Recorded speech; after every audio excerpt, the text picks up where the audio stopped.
Okay. The August 7th, 2024 meeting of the Community Police Review Commission of the City of Richmond is now called to order. And we have a roll call Okay, Chair Carol Hegstrom, here. Vice Chair Rachel Lorber, Here. Commissioner Marisol Cantu. Did I say that right? Marisol Cantu. Present. Oscar Garcia, Here. Andre Jackson is absent. Steve. Okay. Okay, Stephen Lacy is not here. Commissioner Daniel Lawson. Here. Commissioner Carmen Martinez. Here. And we have myself, Bonnie Johnson, and our council, Kimberly Chen, and Jerry, three. Okay, Jerry, won't forget about you. so now the statement of conflict of interest, Kimberly? So I'd ask all commissioners to review the agenda and advise if you have any conflicts. Hearing none, no conflicts. Okay, agenda review. Let the record reflect that Andre Jackson is here. Okay. Oh, there's a agenda behind you.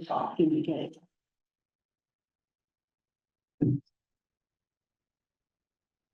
So I think we do not have a report by the chief of police or designee, and anything else. Looks like we don't have our city council liaison either. Hot seat. This hot seat right here. Sometimes they'll be looking up here. Yeah, if you so- want You could just tell, couldn't you? Yeah. Okay. So approval of minutes. Do we have a motion? Did everybody have a chance to review? We have a motion to approve the minutes. So move.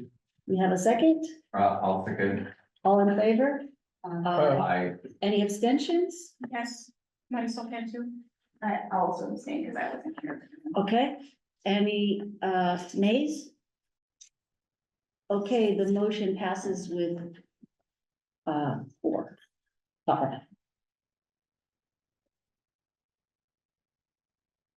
Okay, moving on to public forum. That's me.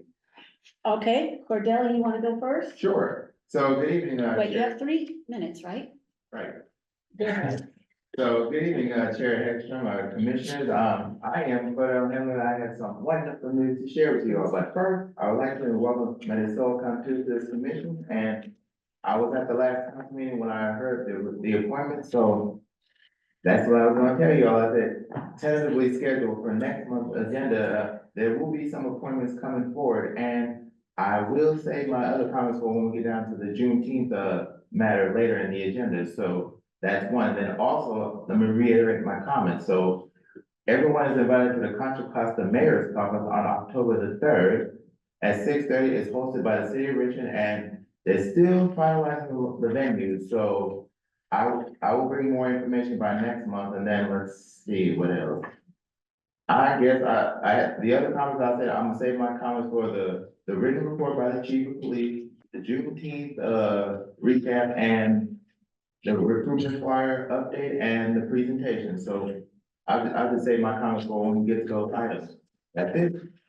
Thank you, Cordell. No problem. Do we have any other public speakers? No, no comments, at this point, so we will move on to.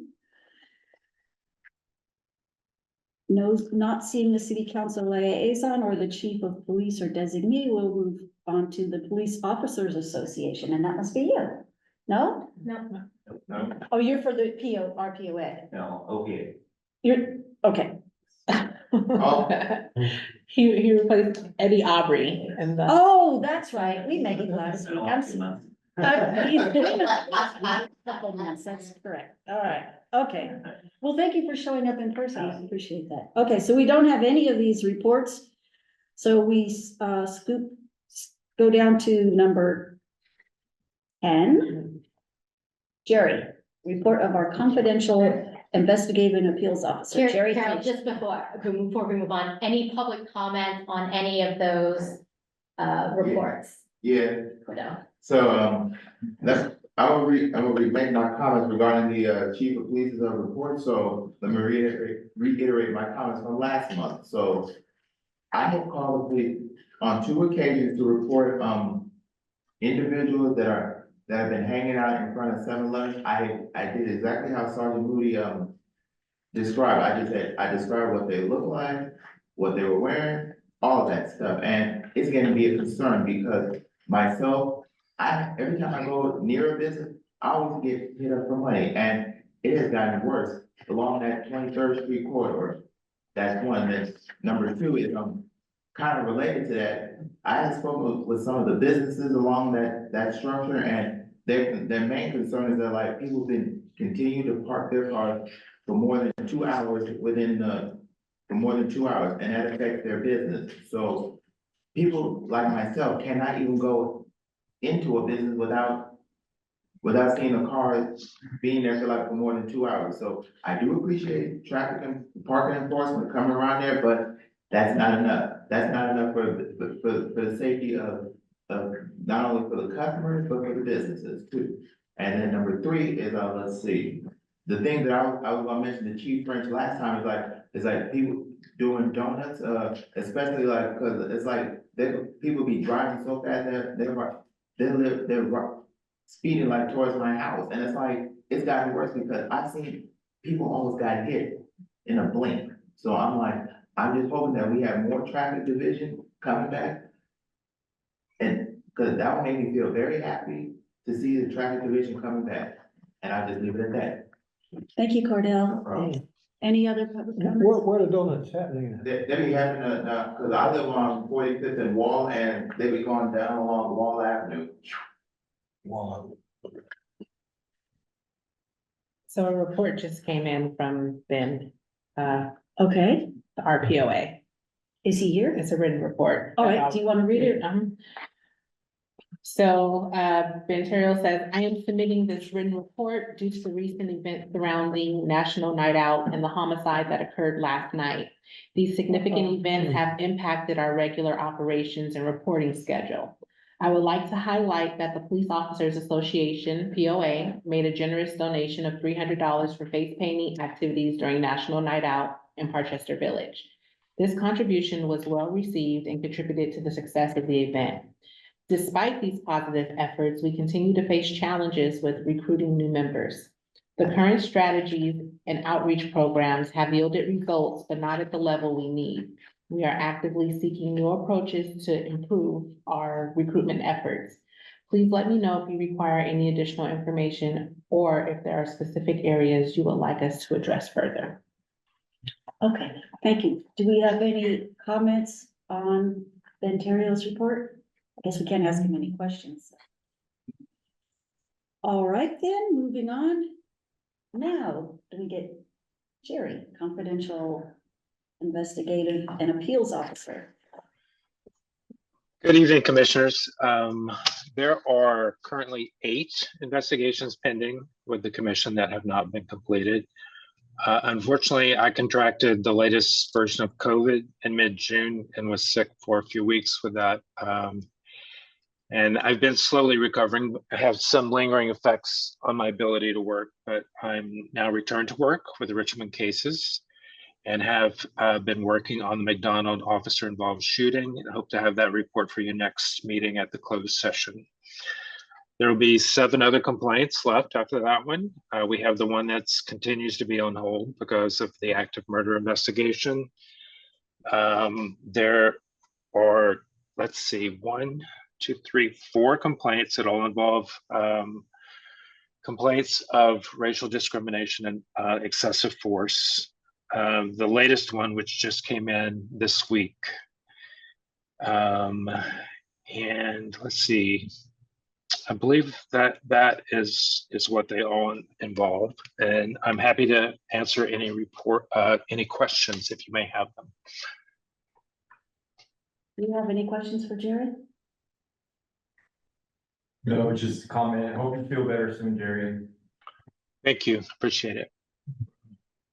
I do have one question. I believe the most recent complaint was submitted by somebody who was not the one who was the them of the, Yeah. I guess you call them the victim, but you Yes. can still do investigations, even though you may not have their contact information?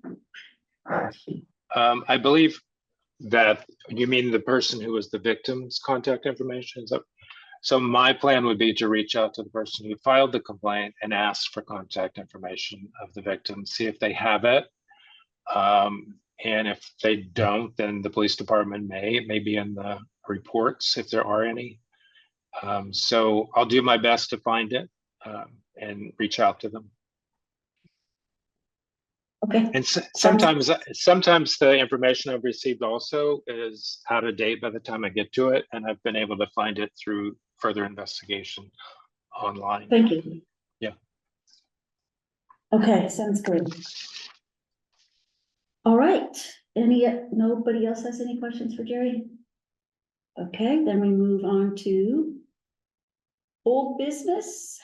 How about the Juneteenth recap? So I especially want to thank Oscar for everything that he did. Once again, stepped up to the plate, got all our supplies out there, the tables, set everything up. Thank you so much. And for everybody that turned out, we had, I think all of us were there. I don't know if you were probably busy, but pretty much everybody showed up and it was good when you were out of town. That was it. Any other comments on Juneteenth? And Shawnee too, I wanna make sure she gets, thanks as well for getting the goodies and, everything ready to go when I stopped by to pick it up. It was easy, both the pickup and the drop off, so thank you. We had everyone looking for the items. Oh, yeah, that's right, Yeah. yeah, so thank you for that. Do you not have like a closet that's, no? No. It's in the basement and it's a room that like 5 or 6 departments share. Oh, It's okay. just kind of in there. And everyone was going to Juneteenth. And Cinco everybody de was grabbing Mayo stuff before that. that- So it was, yeah. Okay. Thank you, Do you have Oscar. a comment? Yeah, so, good evening again, Chair Hegstrom, Commissioners, I really did attend the Juneteenth celebration, I thought everything was just absolutely perfect, so went to all the different groups, and one of the things that I did notice is that, as I requested last month, I said, the commission application, so I was hoping that the young person will be interested in joining you all, so I thought it was like, yes, they're gonna have some young adults to come on this commission, so I thought it would be, it was great, but I thought that the young adults would be interested in joining you all, so at least promoted yourself, as the people that have no idea who you guys are and what you guys do, so a commission application would have been perfect, so I'll just say my comments won't get to the recruitment part and the training, presentation later. That's it. Thank you, Cordell. Let the record reflect that Stephen Lacy is here. You may have a comment. Okay, go ahead. On that homicide, when was that, the homicide? And, what race was on that homicide? You know that? The one from Ben Terrio's report? When she said there was a homicide last night? Last night. So Yes, she read something from Venterio. I think it did say there was a homicide last night, but there was no more information. Yeah, About it. she read something that Venterio sent. And Ben's not here, so we don't have any way to ask him questions. All right, okay. Oh, sorry. Okay, update on the report, on the status of the commissioner's proposed revisions to chapter 3.54. So months ago, is it a year ago? We voted to, make amendments to our to the charter, the city charter, that would give us some more power into. The main important thing was the definition of serious bodily injury, which Rachel submitted a proposed amendment, which was approved by us. But we don't get to write the municipal code, it has to go to, and there are laws in this city, there's a contract agreement, so the police have to be, there's some kind of negotiation that needs to go on with the police department. And once that happens, then it can go to the city council. The language may change. Once it goes to the city council, then they can vote on it. So we now are finally at the point where we're going to have what's called meet and confer with the police department. I'm going to be present there, you know, negotiating, trying to make sure we get as much as we can from the police department. And that's going to happen this month. And then, so maybe by the end of the year, we might have our definition of serious bodily injury changed. And then the other thing is just a minor change that I will talk about when I do the training. It's easier to explain it than to try to explain it now. And looking at my notes, it was during the October 14th, 2023 meeting. that you Okay, guys so it had. hasn't been a year, but it's getting there.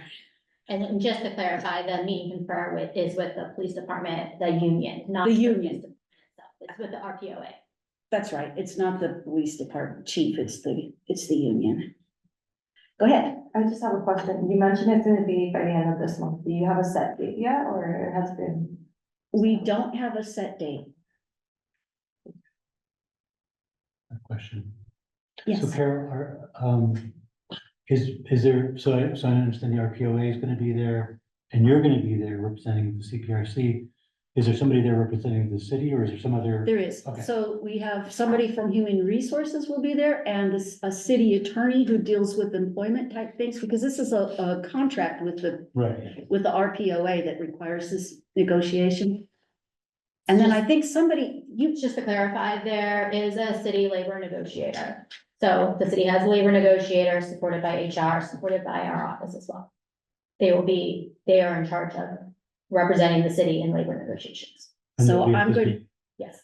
I'm going to meet with them next week virtually and then before we go in, so I'll have everything of what exactly this meeting is going to entail. Okay. So we usually send people, the next item is about the, There's Any public comments on? any comments, public comments, a big note, questions? so you're on paper. Public something after. Okay. Well, I'm used to not having people here. That's why. Thank you for showing up. Okay, so hearing no comments, update on the National Association for the Civilian Oversight of Law Enforcement, or NACL conference, which we usually send people to and would love to have sent people to, but the city of Richmond has a travel ban for Arizona, so. So there's a city ordinance, 55-10. Or resolution, I'm sorry, 55-10, and so that resolution, does not allow for commissioners to travel to Arizona. And we were, going to try to submit a staff report, to see if we can get an exception. But we ran into some challenges because the staff report needs to come from a city staff person. So the department head needs to be in support of it in order for us to submit the staff report. And there was communication via email with Councilmember Jimenez, and then, because she's our representative, and then other city staff, and Councilmember Jimenez stated that she is not in support of anyone going to Arizona. And so the city manager decided not to move forward with submitting a staff report. And so that means that the commission can't go to NACL this year, but Unless you pay for your own money. if on city business, right, the city is not supporting anyone going officially on city business as part of the commission. That's pretty much what I Yeah, understand it. I mean, I guess you could attend as in your own personal capacity, Right. but you cannot attend in your official capacity as a commissioner as part of this commission. Okay, And just to be clear, the ban is for all city staff as well. It's not just commissioner, and it comes out of the immigration laws that were passed in Arizona a couple years back. yeah, I mean, the 5510, I think is at least, it's quite old, and things have changed in Arizona, but that has not, but that is still in effect here in Richmond, so. So that's why nobody gets to go to NACOL this year. But they did, the city manager did say, to try to identify other training opportunities that comport with city policy. So there's other ways that you guys feel like you can grow, you know, and learn about things, or, different trainings you want to attend or something of that nature that doesn't have a resolution that's banning you, then you're encouraged to go for it, and we'll see if we, I mean, right now we have some extra money, right? Because you can't go to NACOL and that's in the budget, so try to utilize that money to do something else that'll help you in your official capacity as a commissioner. That's my recommendation. Maybe so. Yeah, I was reading in the minutes that Commissioner Lawson suggested that there were regional. I was actually just looking online to see if I could find any right now.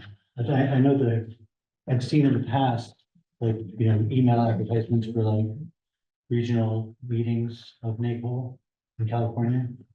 And so if there are any, I know there was one in Oakland a couple of years ago, because I went to it, but I don't recall hearing any recently. So I often get emails from NACOL that they just send out. A lot of times they send the emails so close to the date of the event, I wouldn't even have time to get the approval, because I probably need at least a week to get everything signed off. But you guys are always welcome to go look at the NACOL website, and maybe you'll see something before they actually send me the email. And if you're interested, you could just reach out, say, hey, I'm interested in attending this, and we'll go and move forward with that. Okay.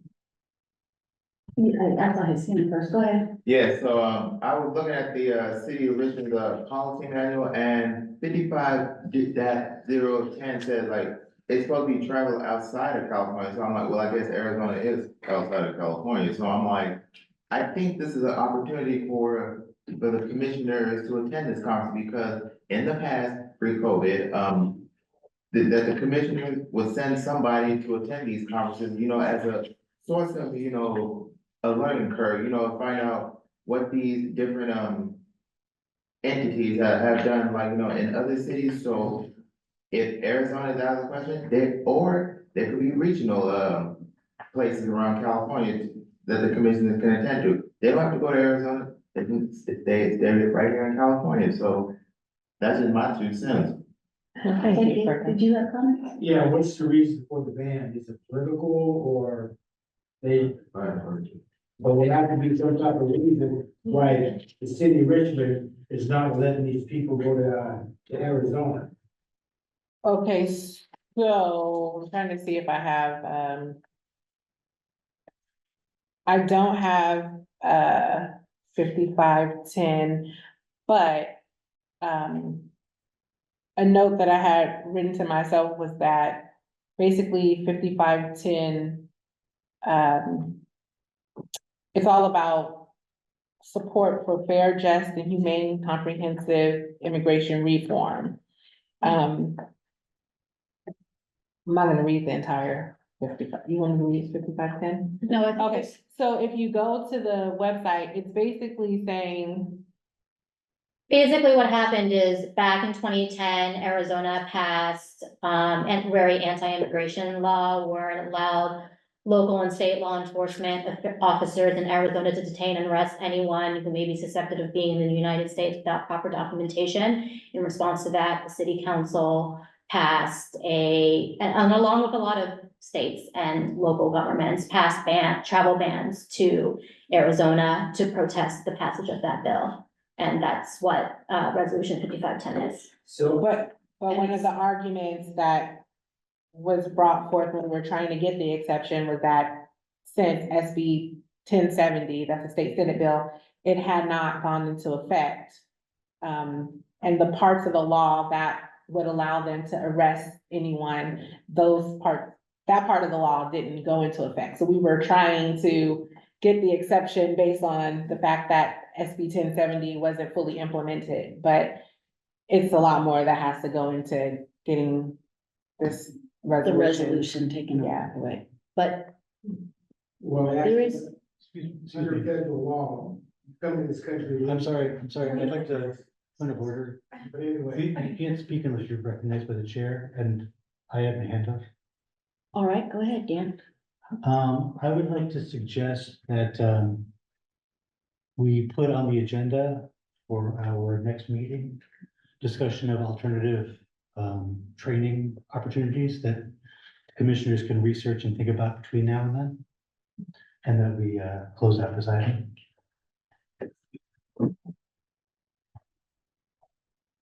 So when Shani asked for, agenda items, if you could remind her at that time. Okay. Try to remember. Sometimes things slide through the cracks. All right, let's move on then. So the one thing that I noticed at the Juneteenth is the handout that we have, the flyer. And I don't know, what do you guys think of it? It looks to me like there's just a lot of words on there. It's not something that's somebody's going to pick up and be able to say, oh, this is what it is right away. You know, this is the important information. There's just so much information that a lot of people, I think, will take a glance at it and then just that'll stop them right there. There's just too much text. So I was thinking it would be good now that we have some changes to our scope, that maybe we could make a new flyer. And what I was wondering, is anybody interested in doing that? Maybe we could get a couple of people together that might want to work on it, making something fairly simple. I mean,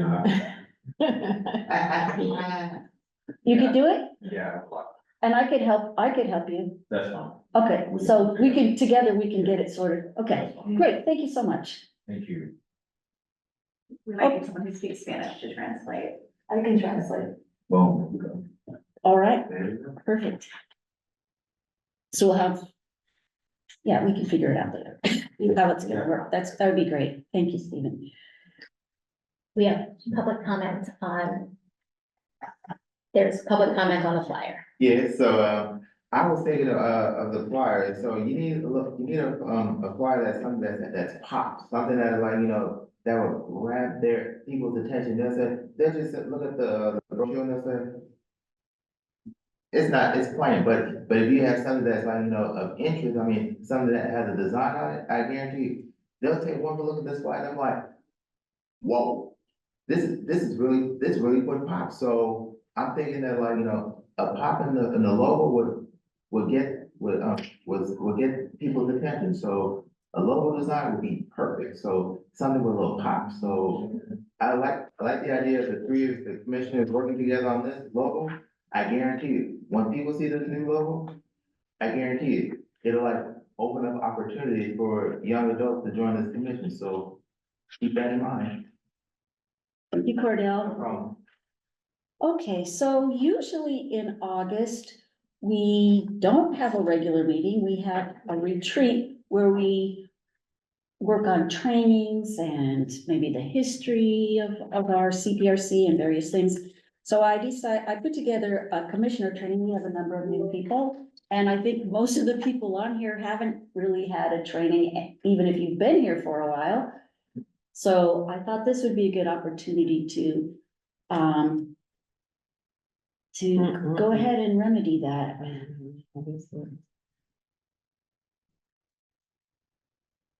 There it is. It says, And I just want to look at the list. Sean, you got one copies of the ones that have those that you made? Yeah. For the commission, I don't believe. Yeah, I got one, I don't know. Yeah, And Stephen.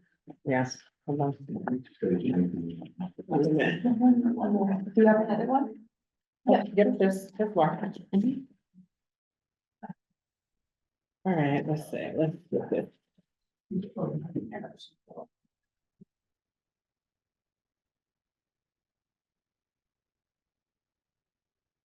Hope this works.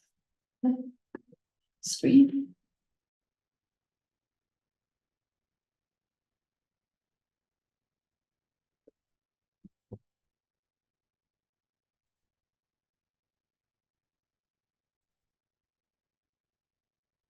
Okay. So the police commission was the governing body for us is the Richmond Municipal Charter, Municipal Code. And it basically states how we are, what we do, how we function, what our parameters are that we work within. And so that's where I've gotten this information. So if you don't like what it says, don't blame me. It's the way it's written. So the purpose, the first thing that's when you look at the charter, what it says is the purpose of the commission is to promote positive relations between the community and the police department, and to advise the city council, city manager, and chief of police on all matters pertaining to the administration of the Richmond Police Department. So how you think that you can promote positive relations between the community and the police department might be different for every one of us. What we think would be good. But and what kind of advice we would want to give to the city council, city manager, and chief of police. But that's why we have a variety of people here, so that we can see what everybody's ideas are. So the next slide.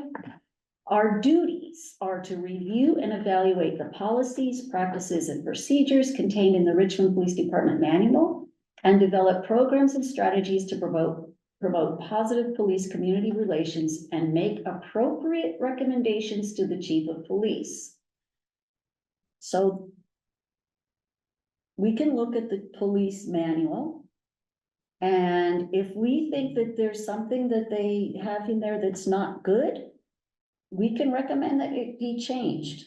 I think this is one of our strongest powers here, besides the other thing, and I don't think we do it very often. Jerry has had us make a couple of policy recommendations. He's suggested a couple of them. But so we, as a rule, generally don't sit down and read over the police manual, but if you ever do read it and you think something should be changed, you can bring it up to us. Now, once if we make a recommendation to the chief of police and the chief responds. Just give me a second, they're not seeing it online. Can you see it now? Can they see? Well, let me ask somebody on here. Are you sharing your screen? I am sharing. You might have to do it like this. Yes, Okay, They can see this. Yeah. okay, we just can't do Oh, that. okay. Okay, so we make the recommendations to the chief of police. If the chief of police says, no, I don't think so, or whatever, and we're not happy with that response, we can submit the recommendations to the city manager, so we go up the next level. And if the manager, this is the one instance where we actually can go to this, all the way to the city council. If the city manager says, nope, I don't like your recommendations, we can go straight to the city council for appropriate action. So, both the police chief and the city manager each have 30 days to respond, and each may request an additional 30 days extension. So that's for making recommendations on policy changes within the police department. That comes first, but the second thing is really what we mostly do, and that is to receive, investigate, and hear complaints against Richmond police officers alleging the use of unreasonable force, discrimination, sexual harassment, and/or sexual assault, as well as receive, investigate, and hear reports from the police department on all incidents of death or serious bodily injury, and or all incidents of discharge of a firearm at a person by a Richmond police officer. So we get some automatic notifications from the police department. But the other way we get, we hear complaints is if somebody actually files a complaint with us. So.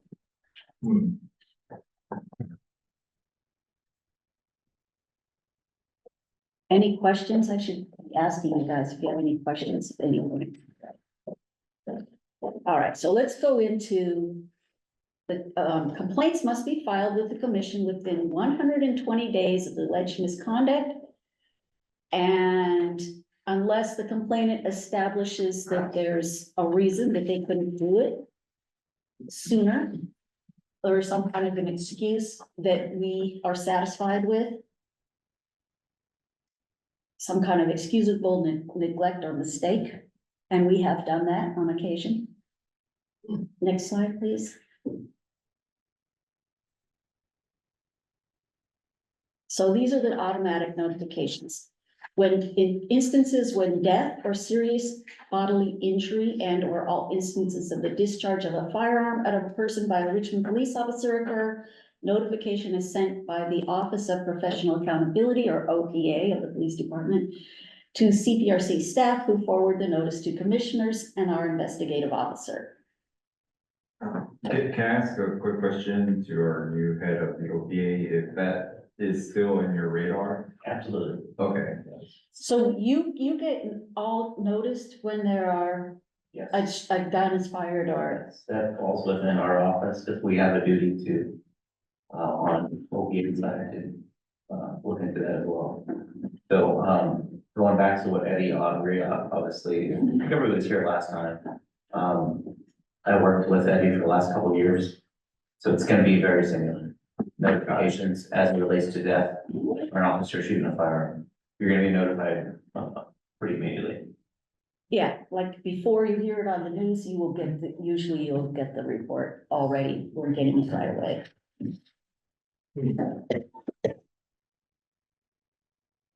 So once we get either a complaint or an automatic notification, the investigative officer investigates and writes a report, and the case is heard in closed session in a manner similar. Whoops. Oh, both complaints and automatic notifications go through the same process. But I also wanted to mention something about the serious bodily injury. The way our ordinance is written right now, it says death or hospitalization for more than 72 hours. And we are currently going to be negotiating to try to get that down to 12 hours continuous hospitalization, and certain types of bodily injury. And right now, I don't know what the outcome is going to be of the negotiations, but I imagine it will be something less than 72 hours. But the current, I've been here for a long time, and I've only seen one case where we got notified where it wasn't a death. So we want to change that, so we get some cases where people are, for whatever reason are seriously injured, but don't die. All right, let's go on to any questions? All right, let's go to the next slide. So once the investigative officer investigates the complaint, they write a report, the investigative report, and this report includes recommendations on the charges. So there may be more than one charge, maybe excessive force and discrimination or sexual harassment or whatever it is. Each of those will, and for each officer even, he or she will give a recommendation. And then they write it in a confidential investigative report, which is distributed to us. Then we schedule a closed session hearing where we discuss the report, and vote on the recommendations. The first thing that you vote that we do in the closed session, though, is to vote whether to accept the report. So, for example, if we think that maybe there should have been some more questions asked, or maybe another person should have been interviewed, or maybe he should have interviewed the officer that he didn't interview, or tried harder to get a hold of a complainant that he has lost contact with, something like that, we can actually vote to push it back to the investigator to continue investigating further. And we have done that at least once. But if we accept the report, then we discuss it and then vote whether to accept recommendations. And something that has not happened since I've been here is that we can vote to hold a hearing on the complaint. And have you ever been in a where we held a hearing on a complaint? No, and I recall that being affected by the Brown Act, because I think the Brown Act came in after this was established, so that's a good question. Because we would be we would have a hearing, I think it would have to be in closed session. Yeah, exactly. It would have to be in closed session because we would subpoena the officers and have them come in. And whoever we want to subpoena, we can actually make them come in and talk about it in front of us. But at that point, it's not a hearing if it's in closed session. That's not true. The ordinance requires that the hearing is in closed session. It Oh. doesn't have to be public to be a hearing, you can still. hold Oh, a hearing in okay. closed session. I just, maybe I'm getting the words wrong, but I just remember prior council saying we can't call it a hearing, and so I'm just, yeah. And I don't know what happened, but Yeah, maybe it wasn't I don't know. agendized for closed session, but I'm pretty sure the ordinance says the hearing is in closed session. It has to be because all Yeah, of the it's, confidentiality regarding the names of the officers. Yeah, it's 3.54.080, section B7, all hearings concerning police officer misconduct shall be held in closed session. Jerry has his. Oh, Jerry. You're muted. I'm sorry, I may be wrong, but I recall that Bruce, when I was talking to Bruce about this, he said that there hadn't been one in quite some time, and I think that the hearings were held before state law changed that required these hearings to be confidential, and therefore they had to be closed session. And then since that time, there haven't been any, I think is what happened. Oh, okay. So that is an avenue that we could pursue at some point. Rachel? Okay, is the hearing can only be held if we vote to not accept the report. No, we accept the report. Because if we don't accept the report, we have to go back and do more reporting. But we can accept the report, but say, you know what, we don't feel like we've got enough we want to talk to these people ourselves. We want to see what they say, I guess. I would interpret it because we feel the report needs supplementation, and so we can't accept it without the hearing, or if it's. Well, so that, I think there's two different tools that we can use. One, we can tell him to go back and do more interviews and just take his word for whatever questions he asks. Or we can decide that we want to look at the officer ourselves and ask them the questions. But it becomes quite complicated, I think, when you go for the hearing, having a hearing, like they can have their representation and.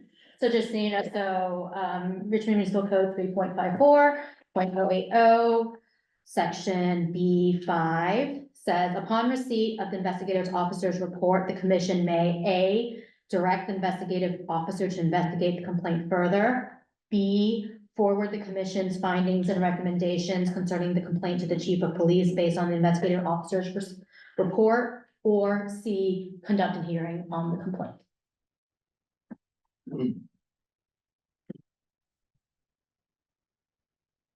Any other questions on that?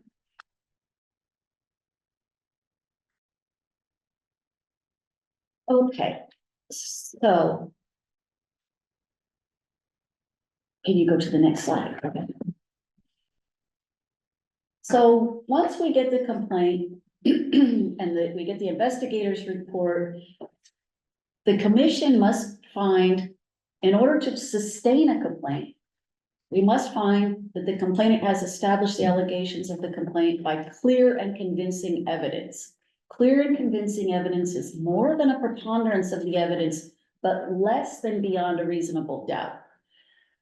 So that's the bar we have to reach in order to sustain a complaint. If we don't sustain a complaint, we can find that the complaint is unfounded, which means that what they're alleging did not happen. That's unfounded.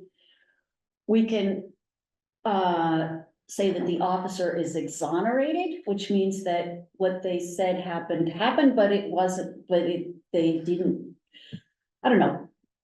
Kimberly, can you give me a better definition of what those mean? The difference between unfounded and exonerated?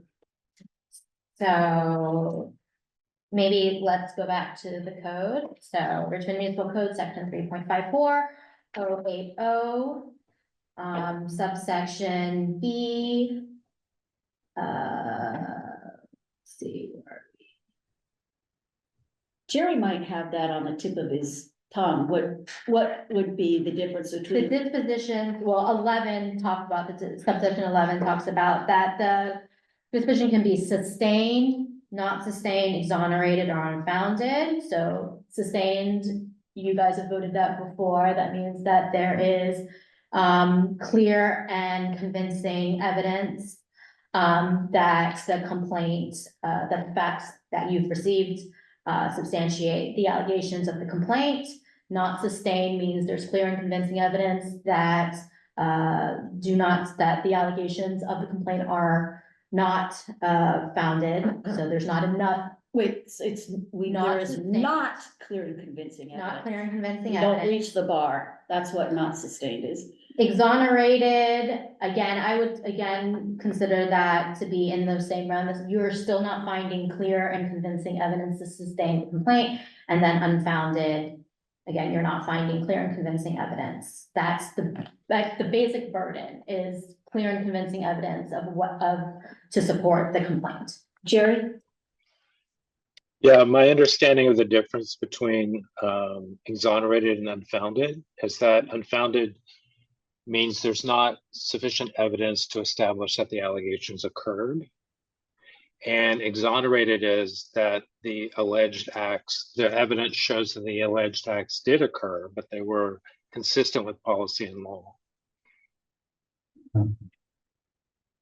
Okay. So so they're exonerated if they, anyway. Yeah, go ahead. Sure, as a new commissioner, and I wonder if legal could write a memo defining each of those for our next. I'm glad Jerry has those, but I think these are very, very explicit differences. Sustained, not sustained, exonerated, and unfounded. And so I was wondering, I'm looking in the ordinance right now, and actually they don't seem to be spelled out in there. And so wondering if council could provide those differences in a memo. I could, but as you noted, they're not defined in the ordinance. And so it would be based on City attorney. legal standards that may not apply to this commission. So I can work with Jerry to be consistent with what the commission has done in the past. But you are correct that those words are not defined in the ordinance. So that is something that commission may want to consider in the future. So I have. Go ahead. So those legal terms are confusing even for me after all those years, but we always get clarity from the investigator when it comes time, to which one is relevant for a given case. So at the time that we need to know what it is, we receive guidance as to which one, you know, means what, so that we can decide which one makes most sense. From my experience. Okay. It seems confusing now, but it really does make a lot more sense when you have an actual case in front of you. You can say that this is, you know, it's clearly unfounded, like it never happened or the facts don't match up with what the complaint says. Or if the, and the exonerated one is, that the complaint happened, like the person did get arrested, but that they didn't go over that what the officer did was in fact, like Jerry said, following the proper procedures. So I don't know if this is correct, but the way I kind of think about it, which might be incorrect, so I'd like to know, is, when we say it's not sustained, is that equivalent sort of to saying it's, not guilty? No. If we say exonerated, we're saying innocent? Oh, that's an interesting question. Yeah. Lawyer. Another lawyer. I will just say that guilt and innocence are usually used in criminal context. And those have a different burden of proof than what this commission operates under. So you operate under clear and convincing evidence. Usually guilt and innocence in a criminal context is beyond reasonable doubt. You do not use that. So from a legal perspective, no, they are not the equivalent. I can give you an example if it would be helpful, to just walk it through. Okay. If an officer is accused of excessive force, for example, and the facts show that that particular alleged force didn't happen in the incident, you can see, you know, in the body-worn camera that, for example, the officer did not hit the person with a baton. And the person said that he had been hit by the baton. So that would be unfounded because the investigative facts showed that it didn't actually happen as alleged. Or if the investigative facts showed that the officer did hit the person with a baton, but that the use of that baton was consistent with the policy because of because the suspect was trying to hit the officer or was, you know, inflicting force on the officer, then it would be lawful for the officer to use the baton in response to that. So that would be, the facts showed that it did happen, but it was consistent with policy, therefore it's exonerated. Or the, you know, the facts could show that the person was laying on the ground and not resisting and not doing anything, and the officer hit the person with a baton. And that would be unreasonable and excessive force, and the appropriate finding would be sustained. And not sustained would be when it's not questionable. Yeah, and not sustained, for example, you might not have body-worn camera video, and you could have conflicting accounts among different people where you could not resolve the differences.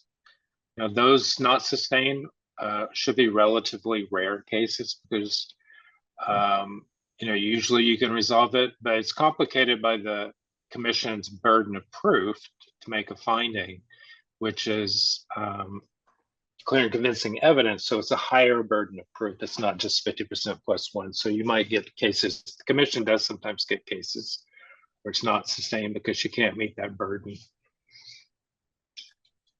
Thank you. Thank you. Would you still like somebody to write something out for you? I think for transparency, Sure. I think that's really important. If it's gonna come from legal counsel, it will be confidential legal advice to you. Okay. Is that okay? It won't be public. It will be a confidential legal memo to the commission. Okay. Can I make? Yes. I was gonna move to add it as an agenda item to discuss and maybe propose some changes for next time. I did find the DOJ's Office of Justice Programs has a handbook which defines actually these exact terms, pretty specifically, so I'm happy to write up something. Okay. We can, discuss this. Are you keeping a list of things for? I am, that's what I'm writing it down now. Okay, great, thank yeah. you. That would be good, and we can discuss it, and then maybe if you want to, put it as a voting item, if it involves any Yeah. kind of changes. Okay, So wait, two things. One is, she wants to make that a motion, so you guys are gonna have to, right, you're gonna have to vote on that or no? no, that's for next Oh, time. I thought she, okay. Yeah, so she wants to, I think she just wants you to make a note for Okay. our next agenda. So I have that. And so, but are you gonna be proposing, I'll write it in an email or proposal. is it gonna be a proposed amendment to the ordinance? So that means it's gonna have to go to city council Yeah. to amend. Okay. I think so that we have a legal definition.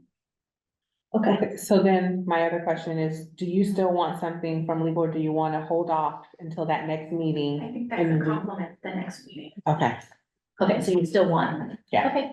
that's what I'm after. oh, Thank okay. you. So make sure I write it down right.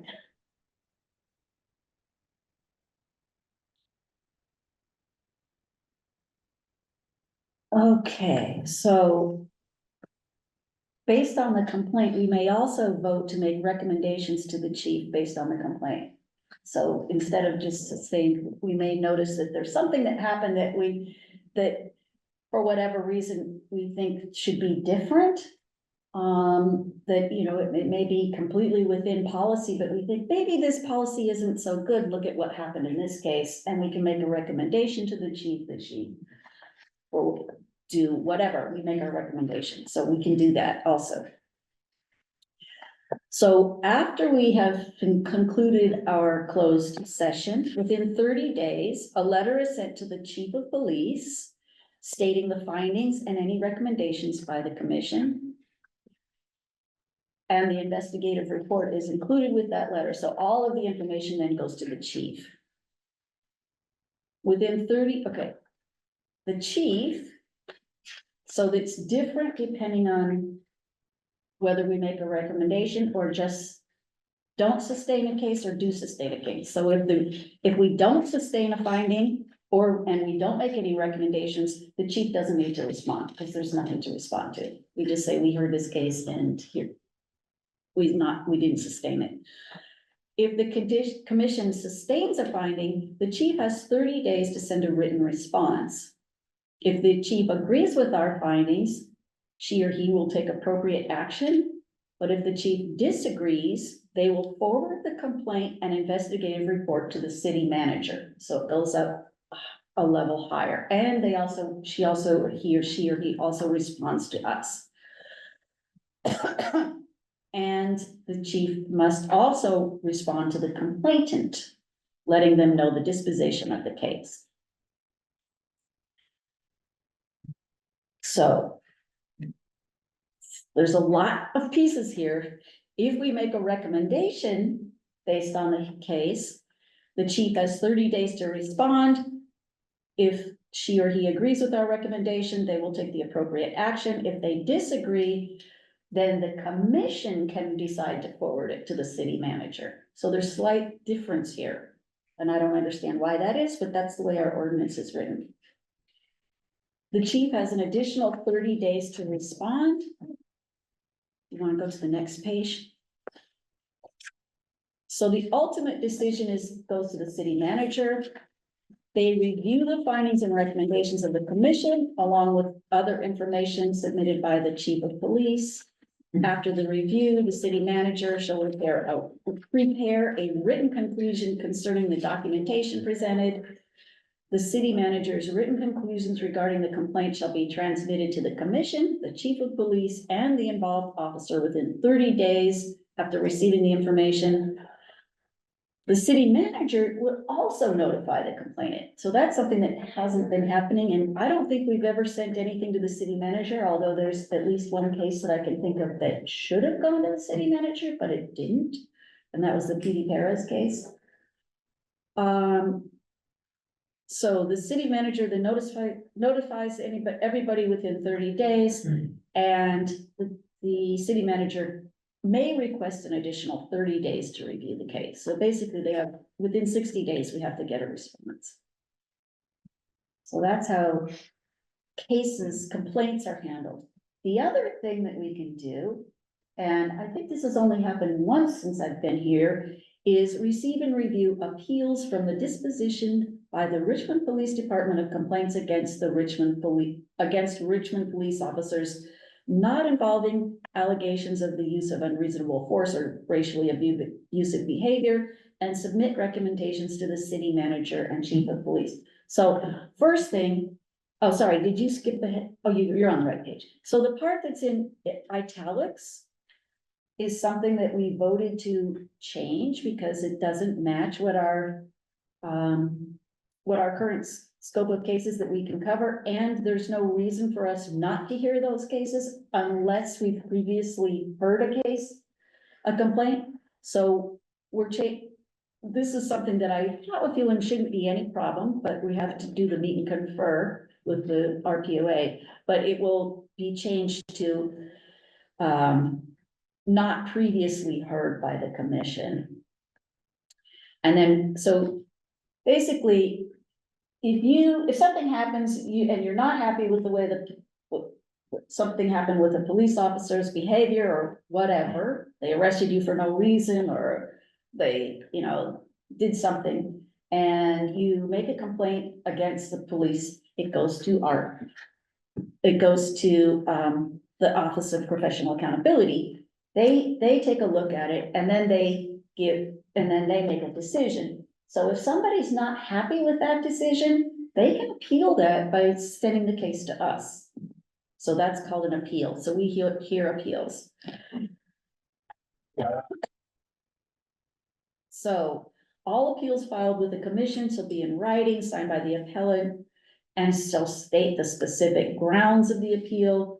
They must be filed within 10 days of the date on the letter from the chief of police notifying them of the disposition of the complaint. So they do not have a lot of time to think about this. They need to be able to submit the complaint to us pretty quickly, within 10 days. Once we get the appeal, the procedure for investigating and hearing it is similar to that followed for investigating and hearing complaints. So it goes to the investigator who does an investigation, writes this report, and we hear it in closed session. The other thing on our city charter is perform such other duties as requested by the city council. I don't know what those other duties might be, but if the city council decides that they want us to do something, they can ask us to do it. Have you ever had them? Not, I don't recall. I don't think they even know that they have that power. And that there may not be any reason for them to do that, but they can. So next I wanted to talk about confidentiality. So before I move on, I just want to ask, does anybody have any questions? Because that's kind of a lot to cover in a short time. I have a question. So anytime there's a shooting. Wait, public comment is gonna come after. Oh, Rachel? Oh, I just had a question about terms. I know at what point do we have to reapply? Because I got a confusing email. Okay, so it's three-year terms, and you can have 3 of them. I know, but some people have been appointed to fill in a vacancy for like the remainder of a 3-year term, so they might not have 4 years. So I'm not sure exactly how all of that works, but I think it's a maximum of 10 years. Okay. Is what it says. But that said, you can serve on an expired term as long as they haven't put somebody else in. The city council changed the rules where you can only serve on 1 commission at a time. And so people who were on more than 1 commission just didn't reapply because then otherwise they'd have to quit their other commissions. Like that. So they did make the rules so that you can continue serving, and Andre, have you been reappointed yet?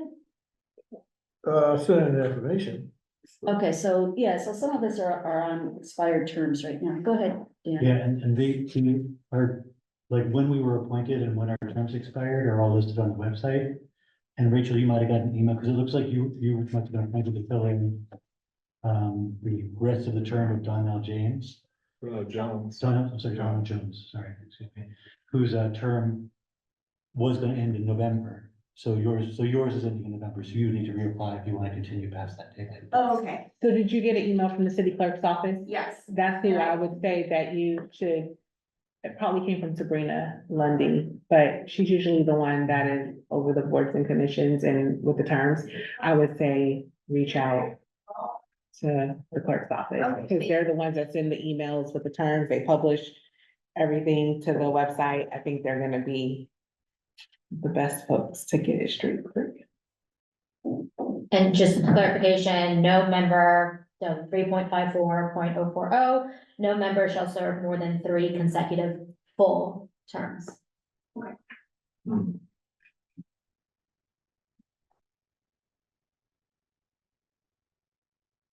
Okay. Any other questions? So confidentiality.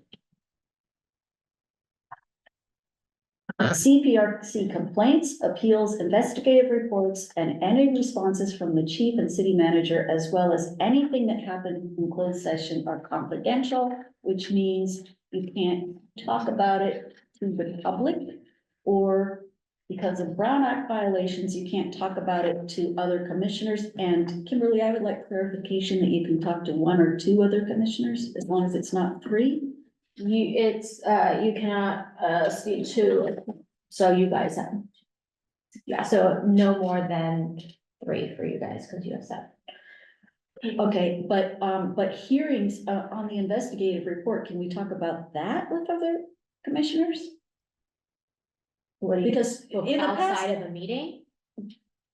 yeah, so let's say that we get our investigative report, we're going to have a closed session. Can I go and talk to Dan about the case before it's heard? Because in the should past, not. yeah, you should not.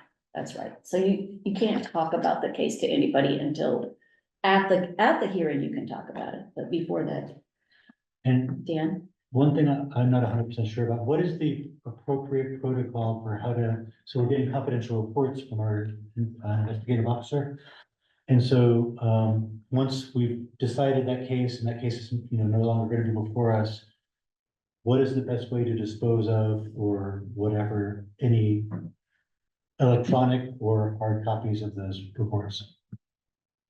Hard copies, well, staff retains copies of all of the reports and responses. So you personally, if you have hard copies, they shred. If it's electronic, presumably you can just delete. Just make sure it is not forwarded to anyone, it's not on some Public shared cloud. computer. Yeah, you did not read the report and download it on a public computer. But yes, shred, hard copies, delete. Thank you.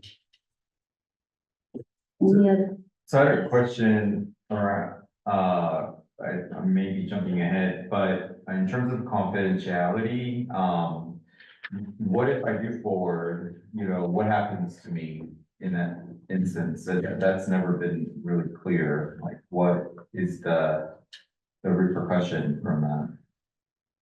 Well, you have technically broken the law, so So- I suppose. Oh, go ahead, It's Jerry. actually a misdemeanor, just so you know. So it's a misdemeanor for people who, for anyone to leak anything from closed session, so it basically. No, it's not, well, Or anything confidential. there's 2 different things. There are Brown Act closed sessions. I would have to go look at that statute to see what the consequence is for that violation, but there's also a statute that makes disclosure of confidential police personnel records a misdemeanor. That's what I was speaking to.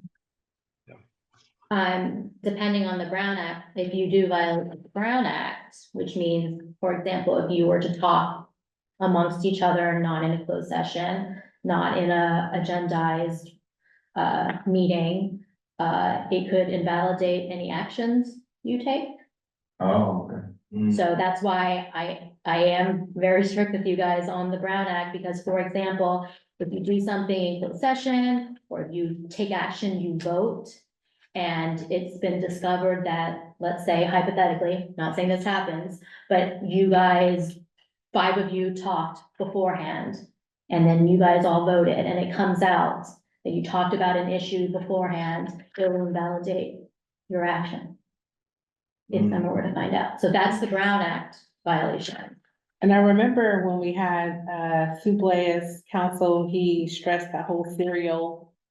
Yes, and yes, I mean, we're not, this is, yeah, no serial, so it's like, if Carol talks to Steve, and Steve talks to you, and you talk to, that is also a Brown Act violation, even though you only spoke to one person. It's considered a serial meeting. Yeah, Spoken wheel. so just because you think you're staying under.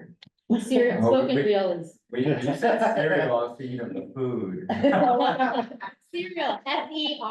SERIAL. You're not passing you, Captain Crunch. Yeah. What does that do to cereal? Question? Once we get to the public comment.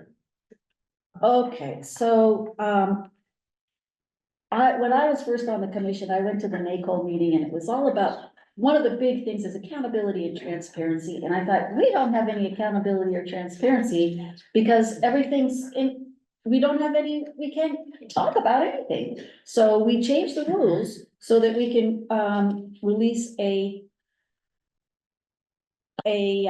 public summary.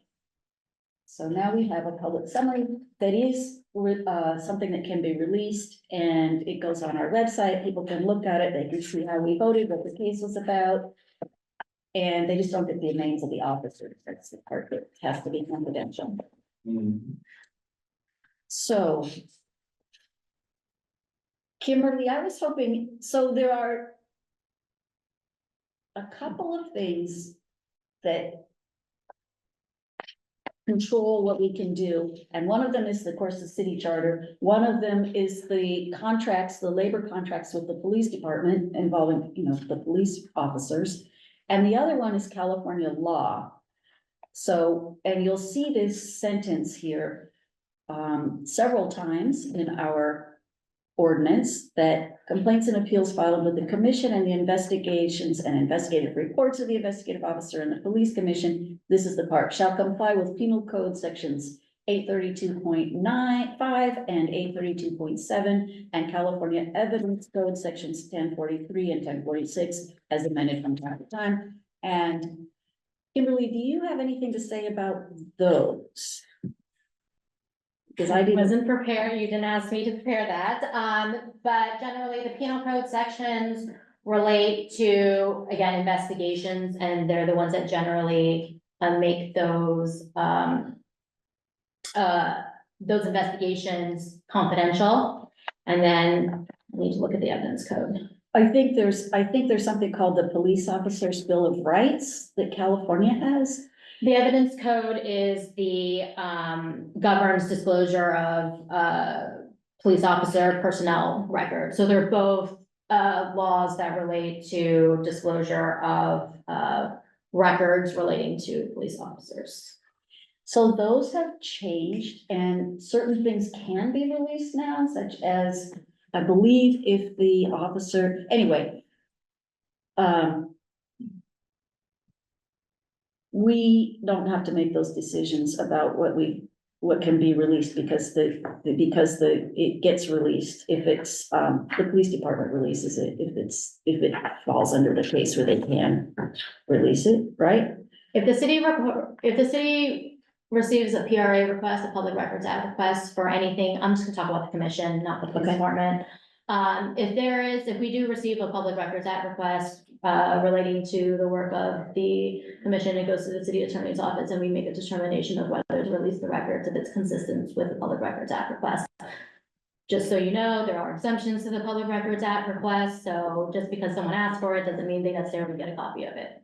But, like with all PRA requests, the city attorney reviews and makes a determination of whether to produce responsive records or whether any records are withheld due to an exemption under the PRA.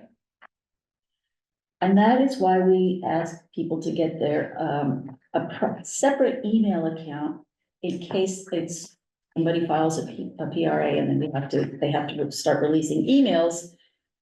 It might mean that your whole emails get to be looked at by at least the city, if not more, so.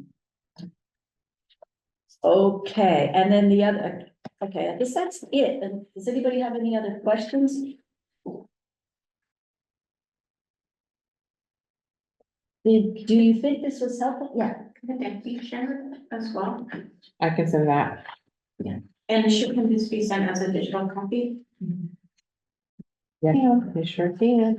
Yes, Okay, wait, just let me, go ahead. I'm gonna open it for public forum in just a second. I just wanted to make sure there weren't any other comments from commissioners. Were you going to move on to something else? No, Okay, public forum? yes, I'm gonna. And you have- Yes, I'm gonna do this now because I can stand at most of the meetings, so, thank you, Chair Action for this, presentation, so. I really learned, I went through all this slides, and I'm like, oh, this is kind of like the retreat that we're supposed to be having, this year, but in this case, it's kind of like a mini retreat, so I'm like, I do like this, but the one thing I did have concern with is like, you know, that the next step up, if the city manager doesn't respond within a 30-day, period, they can request, an additional 30 days, so I'm like, okay, that's pretty reasonable, given giving her enough time to digest all the, get the. Yeah, it's a lot of information. Yeah, so sometimes in this case, they're like, if they wanna make an extending to 30 days, I'm like, okay. She said, I said, Jared, actually, I need 30 days to look at all of this, and so once the 6 days is up, so she has to make the decision, so that was my only concern, cause I was like, 30 days, like 30 days for the city manager to respond, I was like, sounds reasonable to me, so I did like the presentation that's presented. So we occasionally do get requests from the chief to extend the 30 days. But she's usually very close within the 30 days. We send a reminder and then, she'll respond. And did you have a? Yeah, so if a police officer releases somebody's criminal record to the press or something like that, is that, officer, reliable under the conflict, because there was an incident where Mark Gator. Yes, so that's the kind of thing that these laws are designed to protect. Okay, And so if one of us goes and talks to a reporter and then it gets out public and they find out who it was that talked to the reporter, which I don't know if it was ever convicted. Mark Gagan was ever convicted of that, but he was certainly accused of it. yeah, he was never convicted, but he was accused of it. Right. So this is what, And they fired him. yeah, Right. yeah. So I suppose you could get fired from the commission if you did that. I can't speak for the police department, but, right, if somebody, I'm not gonna, okay, that's a hypothetical, I'm not gonna answer that. okay. Well, I have one more question. Now, from what I can understand under the Brown Act, that it only relates to public officials, like, the city council. That if you're out there, three, four people more gathered together before the council meeting and talk, that's a violation of the Brown Act. Now, from what I can understand, it only relates to public officials, like the city council. Well, we are a public, body. We are an official body of the city. Yeah, but what I'm saying is, when people vote, they put these people in. I'm talking about the council, not the council, pointing people to another committee. I'm just talking to the Richmond City Council itself. You see, that's why the Brown Act was created. And I think it was around about 1950 when the federal judge realized that the public had to know what was going on with the government. Now, the Okay. Brown Act was created just for the elected officials put in by the voters, not by the people, not by the council members appointing people on committees. Now, I stand corrected. So I just wanted, I just wanna, clarify something if it's. So I don't know that it's I've gone through Brown Act trainings in my work. So I work at a community college where I am not an elected official. But I've served on several committees that were covered by the Brown Act. Because committees that advise legislative bodies are sometimes subject to the Brown Act. And so even though we are not a legislative body ourselves, we advise the legislative body of the city council. And therefore we are subject to the Brown Act because of that reason. Yes, go ahead. Supposing I talk to the mayor about a particular issue, and then I talk to Councilmember B about that issue. And I tell Councilmember B, well, the mayor supports it, why don't you? And then I talk to Mayor, the C and D and E and all the rest of them, and they say, C supports it, why don't you? And I go back and forth like that. Is there a violation of the Brown Act? No, because you're not under the Brown Act. Yes, no, it is a violation of the Brown Act, yes. It is, Yes, if he tells them that the other person Yes. supported it, Oh, yeah. even though he's not under the Brown Act, the other person is. yes. It can be under some circumstances. It's called the spoken will and And- real. If I did that, could I be prosecuted for it? It's a misdemeanor, you'd be fined. No, No, it's a misdemeanor for releasing police records. I think we're a little off topic. But the bottom line is, yes, that is potentially a Brown Act violation. Okay, so now we will, any other comments, questions? Let's move on. We have a new commissioner. So I would like to welcome Maddie Saul, and do you mind just saying briefly who you are or what you wanted, why you wanted to be on the commission? Yeah, I wasn't prepared. Okay, you don't have to say anything if you don't want to. Welcome, we want to welcome you. Thank you for being here, wanting to serve. Any other commissioners have reports? If you can think of something, that would be okay, but if not, that's fine. Oscar. So, just a couple of reports. So, National Night Out, was yesterday. And as part of the Iron Triangle Neighborhood Council, we, coordinated with Parchester and Shields Reed for an event at Parchester. I would, encourage the commission, to, perhaps give out flyers at those events because they're well attended. So that occurred to me, when attending, because yesterday, just at Parchester, it easily had over 200 people there. And you multiply that by, how many neighborhoods hosted one yesterday. I think there were at least 8-10 events yesterday. So that's a good chunk of people, that, could learn more about the commission. So not necessarily tabling, but perhaps handing out flyers or something. I don't know. So something to think about. And then, as part of the Iron Triangle, Neighborhood Council, we got a report on the, double, I guess, probably technically triple homicide that occurred at the Iron Triangle. no. Right after our June meeting. It was like a week or two after. So this was back in June. We Okay. haven't met in a while, so that's why I haven't been able to bring it up. And there was a lot of concern. I just wanted to share that. People expressed being scared to go to the supermarket because it was reminiscent of not too long ago when people from certain neighborhoods would just drive into other neighborhoods and shoot random people. And it didn't help that, I shouldn't laugh, but RPD confirmed that the shooting is potentially random.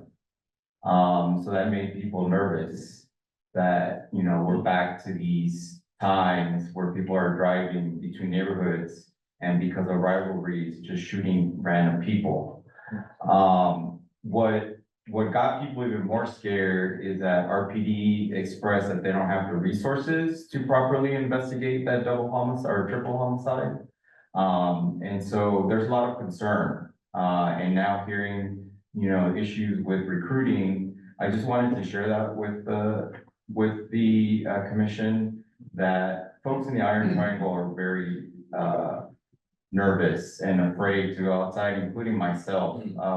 I stopped going to Foodsco, and have been going elsewhere, just to, give you a sense of people's changes in their behavior. So yeah, I just wanted to share that. Think this shooting is different from others, and like I said, reminiscent of rivalries that led to a lot of random shootings in the 90s. Yeah. Yeah, there were words on the street that And there was a 2000. gang war going on. But it seems to have settled down right now, I think. So, Ben just said there was another homicide, so I don't know if I would say that. And it was not too far from where the last it literally was a minute drive apart from each other, so I'm not sure if I would say, yeah. Is that on Seventh Pennsylvania?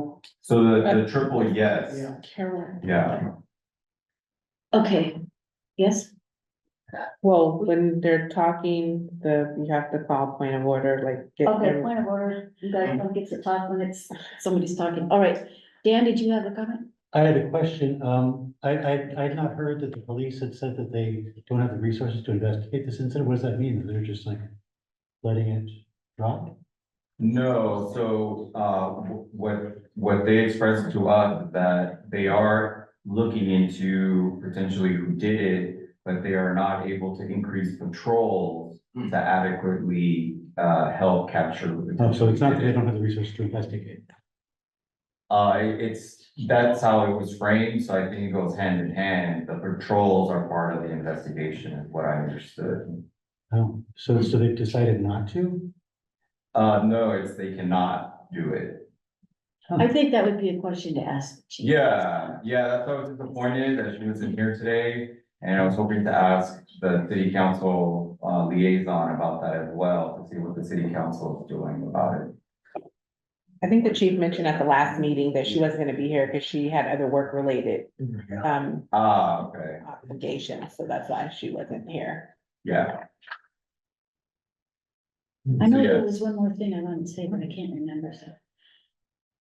Nobody else has, yeah, I don't Sean? have a report, but just based on, today and the conversation, kind of goes hand in hand with updating the flyer and tabling and going out to events. The CPRC has money in the budget. I ordered some bags for the last event and like some stress balls, but if you guys are interested in maybe some other kind of swag, as we call it, shirts or something for the commissioners to wear when you're out there in the community, or You wanna make other a type logo of, for us? other type of handouts or something like that, shoot me an email if you have any kind of ideas. Might Maybe a even, good t-shirt. might even can have like a subcommittee or something come up with some ideas so we can go ahead, because you have money in the budget, use it or lose it. That would Let's get be you guys some great. stuff to help you promote your presence in the community, so.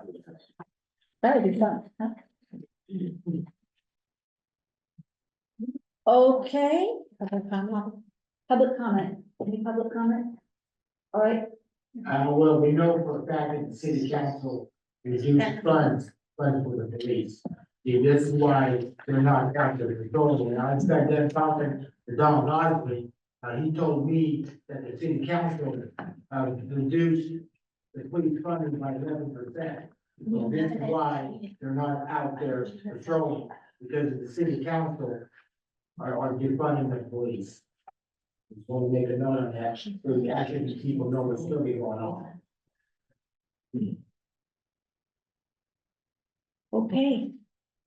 That's it. The You have meeting a is, comment? any other? Raise your hand. Okay. Okay, the meeting is now adjourned. Thank you, everybody, for showing up. At 8:30. 8:30 p.m. And I saw an email that said 8:30. No, there's no end. Sometimes Sorry. Yeah. Yeah,